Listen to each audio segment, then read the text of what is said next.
তো আজকে আমাদের আলোচনার বিষয় হচ্ছে ডেভঅপস জিনিসটা কি। তো এই গত ভিডিওতে আমরা দেখছিলাম যে সফটওয়্যার ডেভেলপমেন্ট লাইফ সাইকেল। তো সফটওয়্যার ডেভেলপমেন্ট লাইফ সাইকেলের ক্ষেত্রে আমাদের দেখা যায় যে প্রতিটা স্টেপে আমাদের অনেকটা টাইম লাগে। হ্যাঁ, আপনি যখন একটা total software development life cycle ধরেন আপনি কমপ্লিট করলেন, এরপর আপনার যখন আবার সফটওয়্যার আপডেট হইলো, দেন আবার সেম কাজগুলা আবার করতে হয়, রিপিটিটিভ কাজগুলো। হ্যাঁ, তো এর ফলে কি হয় যে আমাদের ডাউন টাইম বেশি হয়। কেন? কারণ আপনার নতুন ফিচার যখন আপনি অ্যাড করতে যাবেন, আগের সফটওয়্যারটা বাদ দিয়ে আপনাকে নতুনভাবে আপনার কোডটাকে ডিপ্লয় করা লাগতেছে। হ্যাঁ, আপনাদের ডাউন টাইম বেশি হচ্ছে। তো ডাউন টাইম যখন আপনার বেশি হচ্ছে তখন প্রবলেম কি, আপনার রিলায়েবিলিটি কমে যাবে। আপনি এমন একটা সফটওয়্যার ইউজ করতে চাবেন না যে সফটওয়্যারটা আসলে ম্যাক্সিমাম টাইম ডাউন থাকে বা অনেকটা সময় ডাউন থাকে। বা আমরা একটা ধরি ব্যাংকের অ্যাপ্লিকেশনের সময়, যে আপনি একটা হয়তোবা আপনি ব্যালেন্স চেক করবেন বা এক জায়গা থেকে আরেক জায়গায় টাকা পাঠাবেন, কিন্তু আপনার সেই সময় যদি আপনার কি সফটওয়্যার কাজ না করে, হ্যাঁ, তাহলে কিন্তু আপনার কি হবে, ওই ব্যাংকের প্রতি বা ওই সার্ভিসের প্রতি আপনার আস্থা চলে যাবে।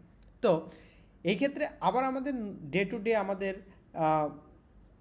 আমাদের আর্কিটেকচার হয়তো বা চেঞ্জ হইতে পারে। আমাদের ফিচার অ্যাড হইতে পারে, অনেক ফিচার বাদ যাইতে পারে। তো এই সবগুলা জিনিস আমাদের যদি করতে হয়, তাহলে একদিকে যেমন আমার ডেভেলপার যখন কোড করে গিটহাবে আপ করতেছে, আমার অপারেশন টিমকে আবার ওই কোডটাকে নিয়ে আমরা সফটওয়্যার ডেভেলপমেন্ট লাইফ সাইকেলে দেখছিলাম ওইটাকে আমার বিল্ড করতে হবে, তারপর টেস্ট করতে হবে, সিকিউরিটির বিষয়গুলো আমার ইনশিওর করতে হবে যে না সব কিছু ঠিক আছে, দেন আমার সার্ভারে আবার ডিপ্লয় করতে হবে। তো এই কাজটা আমার ডিটেকটিভলি করার জন্য আমার অনেক সময় যেমন প্রয়োজন, ডাউন টাইম আমার বেশি হইতে পারে। হ্যাঁ, এবং এখানে হিউম্যান ইরর ঘটতে পারে। তো এবং আমরা আর একটা প্রবলেম দেখছি যে ডেভেলপার এবং অপারেশন টিমের মধ্যে একটা যে বিবাদ, হ্যাঁ, এইটাকে আমরা দূর করতে পারি হচ্ছে ডেভঅপস যে কালচারটা আছে এর মাধ্যমে। তো এখানে আমাদের দুইটা ওয়ার্ড আছে, একটা হচ্ছে ডেভঅপসের আমরা দুইটা ওয়ার্ড পাবো, একটা ডেভেলপমেন্ট আর একটা অপারেশন। তো আমরা এখন দেখি, আমরা একটা সিনারিও চিন্তা করি যে আমাদের ইন জেনারেল লাইফ সাইকেলের মধ্যে কি হচ্ছে, যে আমাদের একজন ডেভেলপার কোড করে তার গিটহাবে বা গিট বাকেটে কোডটাকে আপলোড করবে। এরপর অপারেশন টিম কী করবে, কোডটাকে ডাউনলোড করবে, ওটাকে বিল্ড করবে, সিকিউরিটির বিষয়গুলো চেক করার পর হচ্ছে বিল্ড করবে। তো এই বিষয়টা যদি এমন হয় যে আমাদের যখনই একটা কোড চেঞ্জ করা হবে, একটা নির্দিষ্ট টাইম পর পর অটোমেটিকলি এই কোডটা ডাউনলোড হবে, অটোমেটিকলি কোডটা বিল্ড হবে, অটোমেটিকলি আমার প্রিডিফাইন কিছু সিকিউরিটি টেস্ট কেস দ্বারা চেক হবে, অটোমেটিকলি কিছু লোড দিয়ে, হ্যাঁ, আমার সফটওয়্যারটা টেস্ট হবে, হ্যাঁ, যে সব কিছু ঠিক থাকলে অটোমেটিকলি আমার সার্ভারে ডিপ্লয় করে দেবে। তো আমরা এই জিনিসটাকে আমরা অনেকটা বলতে পারি সিআইসিডি, কন্টিনিউয়াস ইন্টিগ্রেশন এবং কন্টিনিউয়াস ডিপ্লয়মেন্ট। তো আমরা ডেভঅপসের ক্ষেত্রে আমরা আসলে এই কাজটাই করি। তো আমরা এখানে যদি একটু দেখি যে আমাদের কোড সেকশনে কি আছে, যে গিটহাব থেকে আমার কোডটা যখন আমার গিটহাবের নতুন কোনো কোড বেস চেঞ্জ করা হবে, তখন কী হবে, কোডটা অটোমেটিকলি ডাউনলোড হবে। এরপরে হচ্ছে এই কোডটা আমার কী হবে, বিল্ড হবে। কোডটা আমার বিল্ড করার জন্য কিছু অটোমেটেড টুল আছে যেমন মেভেন। হ্যাঁ, কোডটা বিল্ড করার পরে হচ্ছে আমার এই কোডটা হচ্ছে কিছু টেস্ট করবে, বিভিন্ন ধরনের টেস্ট করে দেখবে যে আসলে সব কিছু হচ্ছে কি না। এবং এই যে আমার কোডটা চেঞ্জ হওয়ার পরে, হ্যাঁ, একটা মানে কন্টিনিউয়াসলি ইন্টিগ্রেট হবে, এর জন্য আমার অনেক টুল আছে, যেমন আমরা এর জন্য জ্যাঙ্কিন্স ইউজ করতে পারি। যে জ্যাঙ্কিন্স কী করবে, অটোমেটিকলি আপনার কোডটা সোর্স কোডটা ডাউনলোড করবে, সে অটোমেটিকলি বিল্ড করবে। এরপরে আমি যখন আমার সোর্স কোডটা বিল্ড করা আমার হয়ে গেল, দেন আমার কিছু টেস্ট করতে হবে, সেটা সিকিউরিটি রিলেটেড টেস্ট হইতে পারে। হ্যাঁ, আমরা যেমন OWASP টপ 10 ভার্নাবিলিটির বিষয়গুলো আমরা টেস্ট করতে পারি। হ্যাঁ, এরপর আমার আসলে আমার সফটওয়্যারটা কী পরিমাণ লোড নিতে পারবে, এর জন্য আমি স্ক্রিপ্ট দিয়ে কিছু অটোমেটেড টেস্ট করতে পারি। এরপর যখন এইগুলো পাস হয়ে যাবে, এই কোডটাকে আমার ডিপ্লয় করতে হবে। তা আমরা কোথায় ডিপ্লয় করতে পারি, আমি আমার নিজস্ব সার্ভার, অন প্রিমিসেস সার্ভার, আমাদের যে নিজের কেনা সার্ভার, এটাকে আমরা অন প্রিমিসেস বলি, বা আমরা ক্লাউডের সার্ভিস নিতে পারি। হ্যাঁ, এখন ক্লাউডে আমরা কখন যাব, কখন অন প্রিমিসেস যাব, আমরা এগুলো নিয়ে আস্তে আস্তে আলোচনা করব। এরপরে আমার আরেকটা বিষয় দেখা যাচ্ছে যে আমাদের যখন একটা কম্পিউটারে সোর্স কোড একটা সফটওয়্যারের কোড লেখা হয় বা একটা অ্যাপ্লিকেশন রান করার জন্য কিছু ডিপেন্ডেন্সি লাগে। তো এমন যদি একটা কোনো ওয়ে থাকে যে আমার একদম যত ডিপেন্ডেন্সি আছে সব সহ আমি এক জায়গায় আমি আপলোড করে দিব, হ্যাঁ, তাহলে কী হবে যে একজন সিস্টেম অ্যাডমিনকে আর ডিপেন্ডেন্সি নিয়ে চিন্তা করতে হবে না। তো সেই ক্ষেত্রে আমরা সেই রকম একটা টেকনোলজি আছে যেটাকে আমরা ডকার বলি বা কন্টেনারাইজ করি, হ্যাঁ। আচ্ছা, এরপরে আমাদের এমন একটা ঘটনা ঘটতে পারে যে ধরেন আপনার সার্ভারে